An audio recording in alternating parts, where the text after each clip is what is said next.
welcome. You're watching Business Today Television. I'm Sakshi Batra and this is Market Today, a show where we'll help you understand the closing action on the D Street. Well, the markets are looking much happier, a brighter shade of green towards the closing of the session than the morning session today. 218 points higher for the Nifty. We are back above 24,900 at 24,936. This is largely driven by a broad-based sectoral move that we are seeing across the board. All the sectors are higher, especially the IT sector is driving most part of the gains. The index of IT is up by about 1.6% in trade. You also have the real estate, metals, infra, oil and gas stories also doing well at this point. Broader markets have also improved for the better today. Now you can see on almost 0.9% of an uptick on the mid caps and small caps. So it's the broad-based recovery and the rally that's shaping up in trade today. On the Nifty, you have Ultratech Cement, SBI Life, Bharat Electronics, HDFC Life as the top movers at this point in time. Gains of upwards of over 2% can be seen on top 4-5 movers. You only have just 4 stocks in the red now on the Nifty. Tata Motors, Dr. Reddy's, Adani Ports and Sun Pharma, where minor losses can actually be seen on trade at this point in time. There are PSU stocks that are hovering almost 1% higher in BES as well. And of course, stock-specific action that continues to be in focus as well. Let's now welcome our guest on board to understand a little bit more on as to how should one really read the sentiment in the markets right now and what's the outlook going forward. Mr. Abhishek Basu Malik, co-founder and fund manager at Sri Rama Managers PMS, is now joining in on the program with us. Warm welcome to you, Abhishek sir, and thank you so much for taking the time out. A fresh wave of momentum that's come in after the markets digested geopolitical moves, spike in crude oil prices last Thursday and Friday, and of course over the weekend as the geopolitical tensions in Israel and Iran continued to escalate. I wanted to just read up what's your outlook on the markets right now. Are you cutting the noise right now, just focusing on the long term at this point, not too much worried about the spike in the crude oil prices or the geopolitical tensions, or are you looking at it with one keen vigil? So first of all, good afternoon to you and all your viewers. Interestingly, today crude oil is down. I was actually looking at it some time back. So it is evident that global markets are not as anxious as newsrooms across the world are, right? So it's like I said before, like we are in volatile times, and hopefully, probably, my timeline was sometime in June, July. A lot of this volatility, at least in the news cycle, is going to slow down because ultimately what is important is the rate of change. And we've already seen, the US president's tweets have reduced, not too much happening on that side. Instead of that, that slack has been taken over by this new fresh wave of, sort of war that is going on now between Israel and Iran. So the point is that these kinds of things is going to continue to happen over the next few years. I don't, think that it is all going to suddenly die down. It has been picking up for the last couple of years. It's going to probably continue like this. Some region or the other in the world is going to sort of become problematic. And what is more likely to happen is that investors across the globe are going to, sort of factor that in. That, okay, there are going to be geopolitical challenges, but that is not going to prevent businesses from running. It is not going to prevent the economy from functioning. So with that backdrop, I think we should be looking at the markets. Short term, if very short term, very difficult to figure out what is going to happen. But I think medium to long term, I'm actually fairly bullish once again. Yes. Now, Abhishek sir, help me understand when it comes to, again, across the globe, the other overhang that we are waiting for is tariffs, something that we've discussed in the past as well. Deal seems to be now done. China has affirmed a deal as well. We're yet to see the contours, though. There is some softness on the rare earth magnets that was emerging as the fresh concern as well over there. Now, I want to understand from you, 1 month to go or less than that for the deadline on the tariffs or the reciprocal tariffs is concerned. There are some indications that probably with other trading partners, this deadline could be extended as well. Should one be anxious at all with respect to why India has not got a deal done yet with US, and or should one be probably taking heart from the fact that they are open to listening in to the partners, and it could rather be on the positive side than negative when it comes to the tariff talk? I don't think it's going to be material at all. All this tariff talk, etc., is just simple noise. Ultimately, the most likely situation a few months down the line is that US is going to have some form of tariffs, 5, 8, 10, 12, 15% for most products across the world, and maybe some will be negotiated downwards, but in general, US is going to, like what it currently is, right? The status quo is roughly 10% tariffs. I think that is where we will end up with across the world. Some countries will get a slightly better deal. Some countries will get slightly worse off. My guess is India will be on the side of those countries where we will be slightly better off compared to our main competitors in terms of exports, which is, likely China, Vietnam, etc., etc. So I don't see tariffs as a big concern. I think the opening gambit that the US president played, I think that has played out. Now it's just a matter of adjusting incrementally to what is happening. Coming to your second point on rare earth metals and things like that. Now, from the auto industry, if you remember during COVID, there was a similar kind of a problem with semiconductors, right? Yes, absolutely. My understanding is that the rare earth metal input problem is actually far lower than the semiconductor problem, and even then, it did not have a very big impact. I don't think it is going to have a very big impact now, and in a way, these are going to help India also mine its own rare metals, which sort of was on the back burner. Now these are going to be opportunities for the country to invest in these areas. Absolutely. Back home, when we talk about, I think things are getting much better. We had the RBI bazooka rate cut. So EMIs are getting easier on the pocket. Inflation is cooling off as well, now to a 2.82%. We had the wholesale inflation also slipping further this morning, 0.39% order. So, of course, we are looking at the support coming in from both fiscal and monetary policy now, probably going to be aiding the economic growth aspect as well. So things are working well. Earnings were not too bad in as was being anticipated as in Q4 too. What does all of this augur for how the markets may be shaping up going forward? So, exactly the points that you made are the ones that make me bullish medium to long term, right? I mean, India inflation is primarily because of food and fuel. Fuel seems again, I mean, I don't know what is going to happen today, tomorrow in the short term with this Middle East crisis, but as of now, there's been no major, huge spike. If that happens, we'll have to, sort of reevaluate. But without that, I think fuel has been range bound. Food inflation has been coming off drastically, which has actually led to the fall in the overall inflation that has been there. So overall inflation is in a very, sort of benign way that we've seen. And couple that with corporate results, I think analysts, so people were expecting actually slightly worse results, but we've seen fair number of companies where margins expansions have happened, profit growth has happened, revenue growth has happened, and couple that with a reducing interest rate regime, and we could actually see a pretty good second half of the year.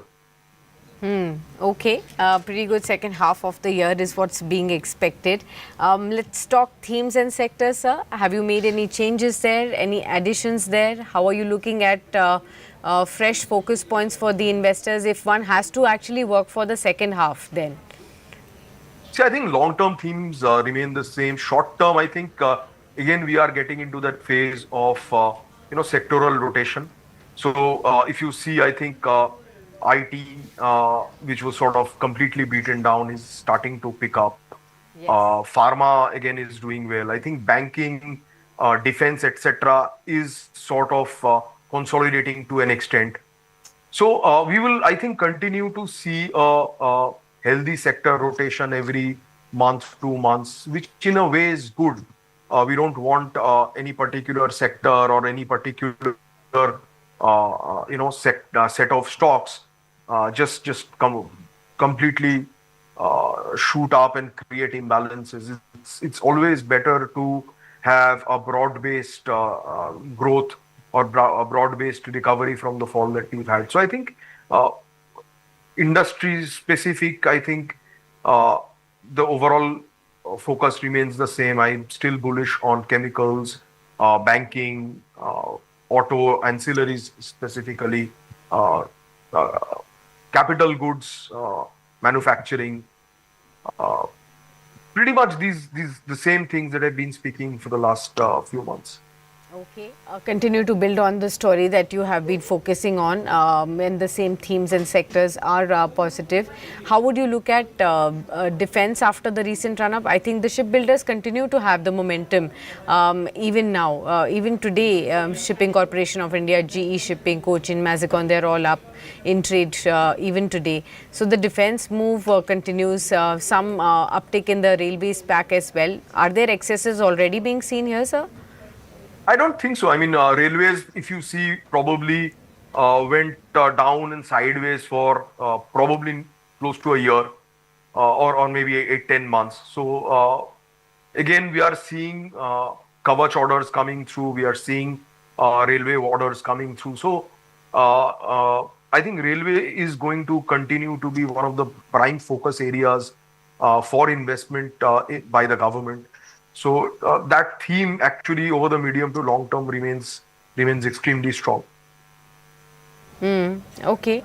Let's talk about some of the other stories as well. You did talk about IT already. I'm going to be talking about pharma. What's your fresh view here? We are looking at some news updates. Sun Pharma was in news the entire weekend with respect to management changes, observations that continue from for the Halol plant from US FDA as well. NATCO has also got some observations there. But healthcare has been consistently improving. Names like Apollo, Max, they're in focus. Fortis, they are getting back in focus again. Cipla, Dr. Reddy's continues to show some uptrends too. How is your fresh approach to this entire pack, and how would you look at some names here? So let's look at pharma and healthcare slightly. Let's differentiate. So first of all, if you look at the hospitals and that value chain, hospital diagnostics, etc., one mega theme that is going on right now on the ground in India is actually a value migration theme of from sort of small individual units to large corporate entities. So previously, if you see, we had small hospitals, small nursing homes in cities. They are increasingly being taken over by the larger players. Same in the diagnostic space.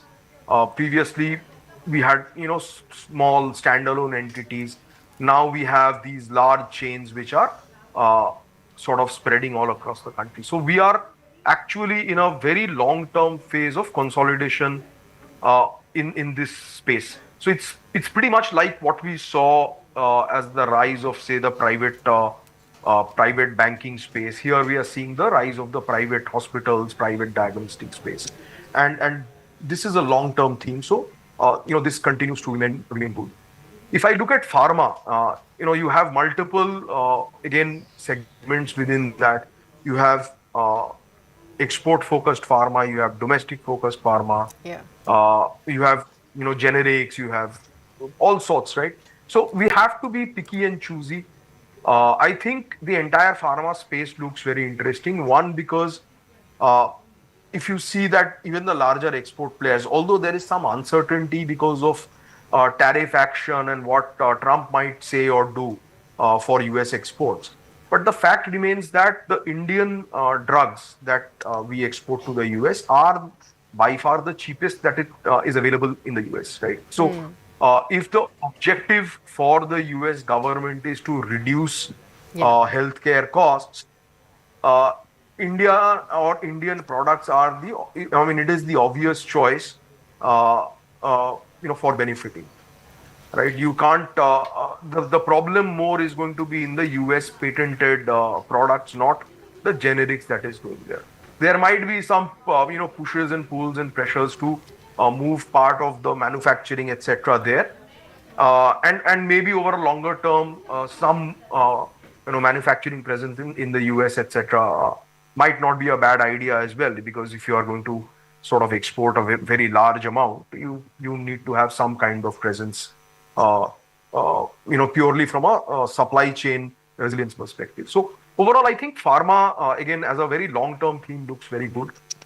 Uh, at the cost of dragging on this point, just another theme is uh, the entries or the API manufacturers or the chemical manufacturers that support the pharma industry. A large part of it has, sort of had migrated to China. Some of it is coming back to India. So that is also another very interesting, segment that we are looking into. Absolutely. So that's the pharma story and how it's going to be likely playing out going forward from here. What about FMCG, sir? Any signs of it returning to momentum, or is it still a far-fetched space? And why is it taking so long when everything is working in the favor of consumption? You know, we've had the budgetary support that came in by way of tax cuts, so consumption could be boosted. We have the rate cuts now taking place consistently as was being expected, in fact better than expectations. We also have a normal and above normal rainfall earlier than expected, probably the earliest onset of monsoons that we've seen in many years now. So when everything is working in favor, both micro and macro, why do you think the consumption space hasn't still picked up the way it should have, or we were expecting it to be? So in FMCG, I think there are two factors. One is competition and the second is distribution, and both are interlinked together.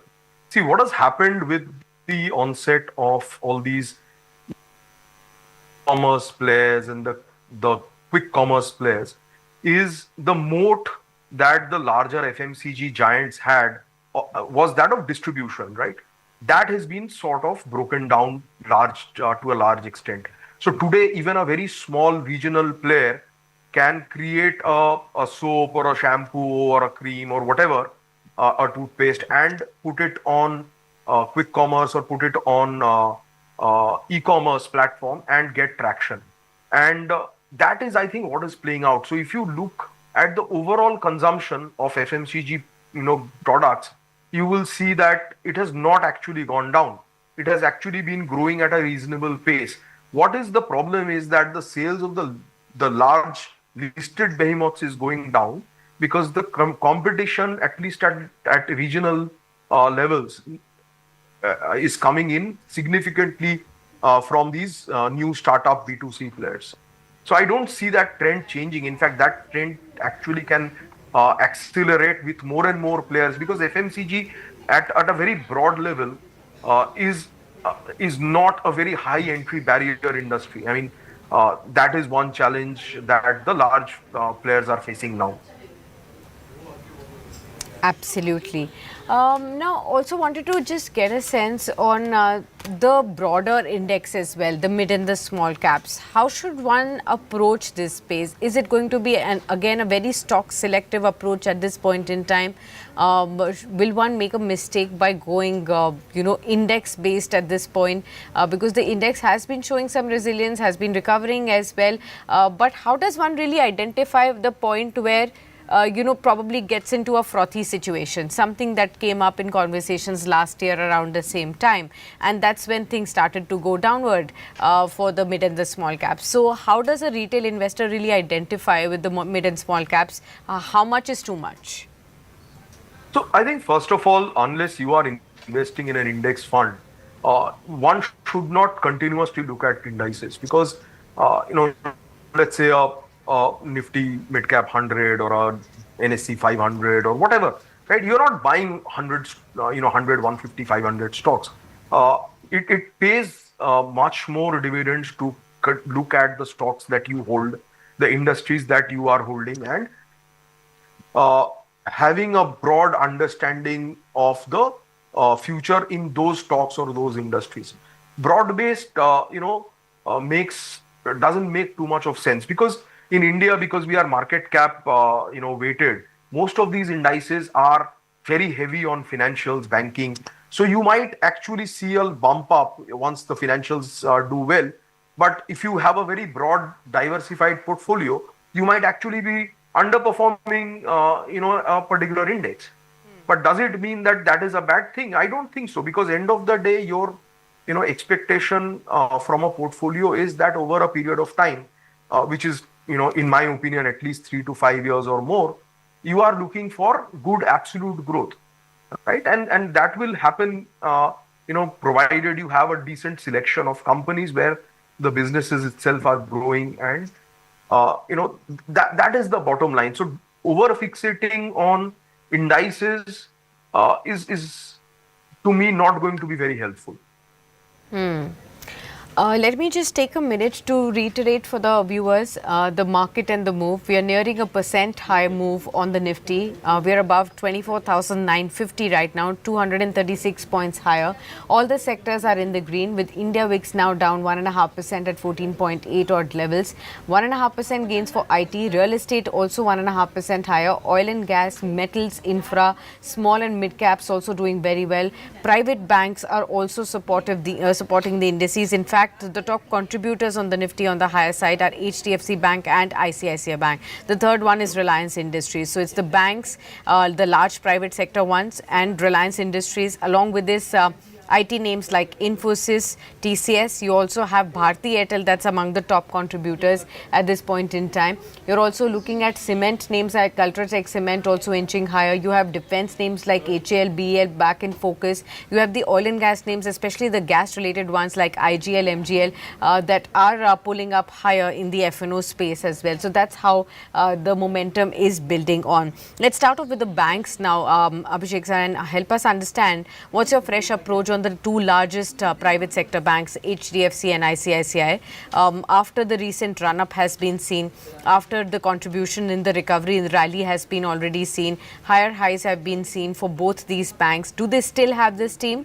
to go up from here? Can one still safely keep on accumulating or investing afresh? I would think so. I mean, most of the banking sector, obviously the large private banks, the mid-sized, private banks, NBFCs, even the public sector banks, all of them look very, very interesting, look very good. The rate cuts is going to be helpful for credit growth. So overall, I think it looks good. And the last couple of years, the situation with MFIs, I think, is also sort of playing out, and maybe we are at the last quarter or last 2 quarters of pain in the MFIs. So they are again in a good place to be bought if you have a slightly longer term view. Okay, so that's the banking story for all our viewers to see. HDFC Bank I actually also wanted to focus on because there are fresh reports that actually indicate that HDB Financial Services IPO could be actually coming in by the end of June. Now this could be, an upwards of 12,000 odd crore rupees of an IPO that we are given to understand. Some reports also indicate that the valuations could be around 62,000 odd crore rupees. Now if somebody is a keen tracker of the unlisted market, they would know that the valuations that are being indicated in the listed space is nearly half of what it is being traded in the unlisted market. Of course, it's a grey market and an unregulated market, so we don't make a mention too often. But for somebody who's been tracking all these updates would know that. How would you look at this opportunity now? We have seen some of the key IPOs recently from such large conglomerates in the last couple of years. We had Tata Technologies, say from a Tata Group. We had Bajaj Housing Finance from the Bajaj Group. Now you have HDB that's coming in from HDFC Bank. Looking at Bajaj, it's not really shown up as much of promise as investors would have hoped for in the beginning few months. Again, for Tata Tech, it's not been so. And therefore, if you look at such instances, how should one be really looking at HDB as an opportunity, or it does not have any connection there? Precisely what you mentioned, and that is one of the reasons why like I always say, I want to give companies some time after they are listed, because the froth and the enthusiasm, all of that goes away. And if the two examples that you took, Tata Technologies, Bajaj Housing, the stocks have not done all that well since listing. I think Bajaj Housing has done reasonably okay, but not great.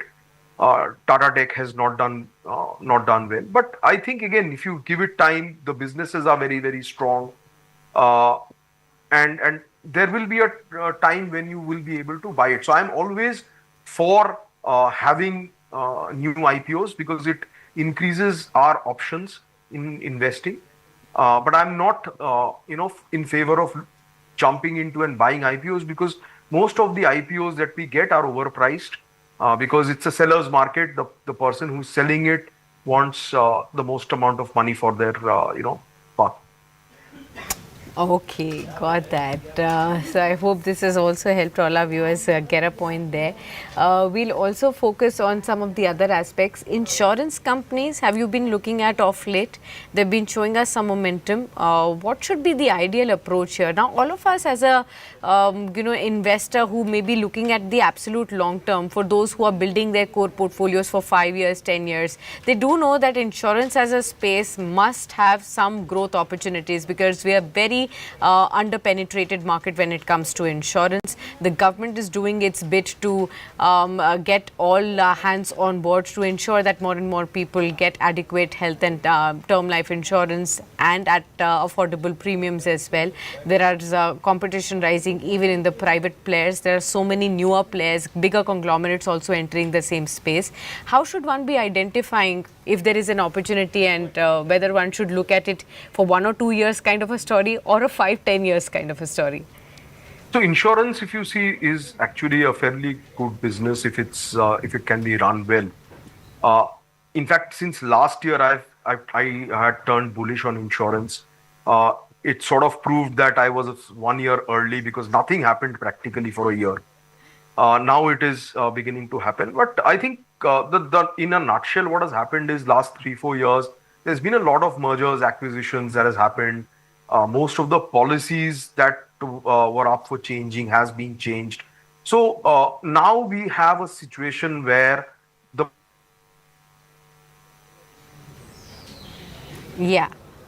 quarters. Now you will find slowly that companies which have better products, which have better distribution, etc., will start doing well. And there are number of good insurance companies in India, both in the life as well as in the general insurance space, that are continuously, posting good results for the last 2-3 years.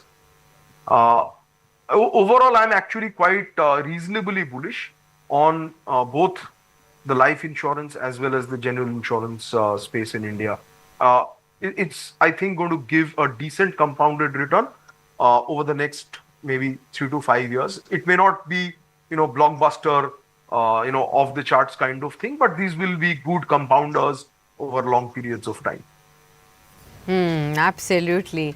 Okay, got that. Any key, suggestions towards the end of our conversation today that you would want to pass on to all our viewers? Any key stock ideas that you may be looking at adding to your clients' portfolios, or any, focus area that one needs to definitely watch out for?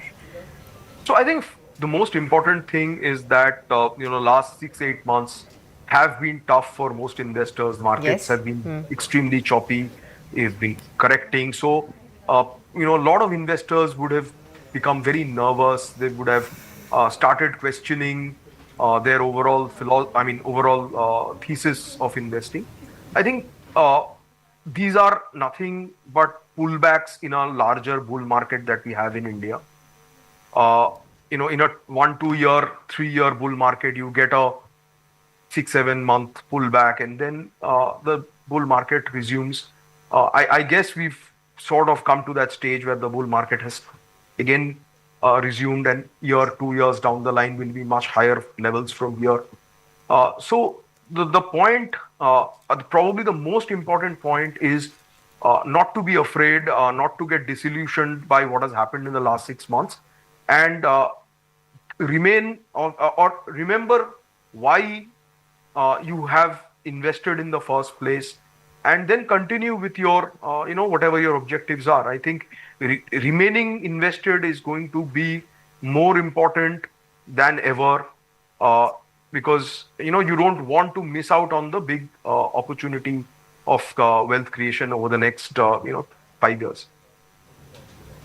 Absolutely. So, Abhishek sir, it's always a pleasure to have you with us, and to seek such wonderful insights that you always have to share with all our viewers. Hope you have a great time, and we'll continue to keep noting all these points. We'll chunk a lot of interesting parts of this conversation on our YouTube channel and on our social media for all of you viewers who missed this conversation to go back and keep referring to all those practical advice that Mr. Basmalik has shared with us. Thank you so much, sir, for being with us today. All right, we are ending near the high point of the day, viewers. 24,944, a minute to go before we end, but it's turned out to be a rather good day, for the markets, especially after the first initial hour of a muted move, and then the markets picked up pace. And how? HDFC Bank, ICICI Bank, Reliance, Bharti Airtel are to thank. IT stocks are to thank, 1.5% higher. Both large and mid caps, those were the ones that were up. All the sectors are in the positive today. Insurance names buzz. You have defense names that were buzzing too.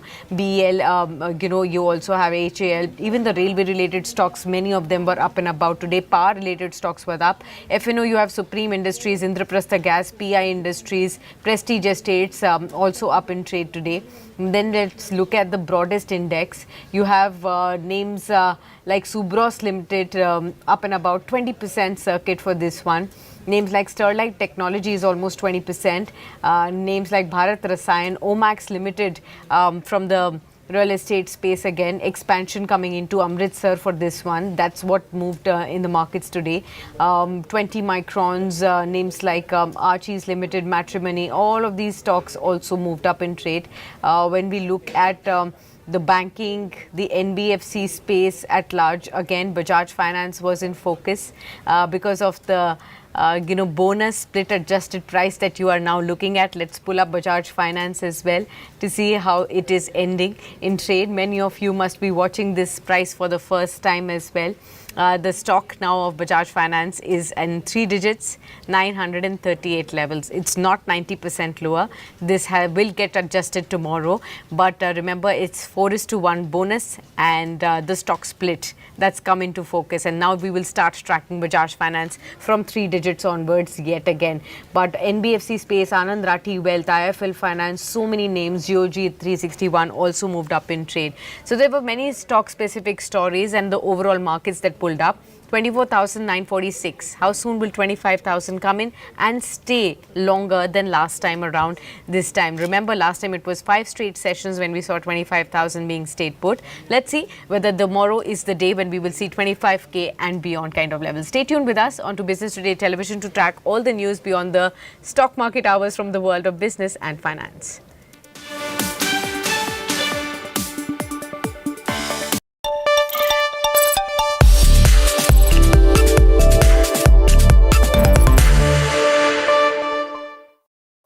Hello and welcome. You're watching Business Today Television. I'm Sakshi Batra and this is your favorite show, Daily Calls, a show that answers all your stock-related queries. In case you're here for the first time, then you could log on to our YouTube channel, Business Today. Go on to Daily Calls Live. Send us your questions in the comments section. Alternatively, you can also dial in and mention your questions on this one.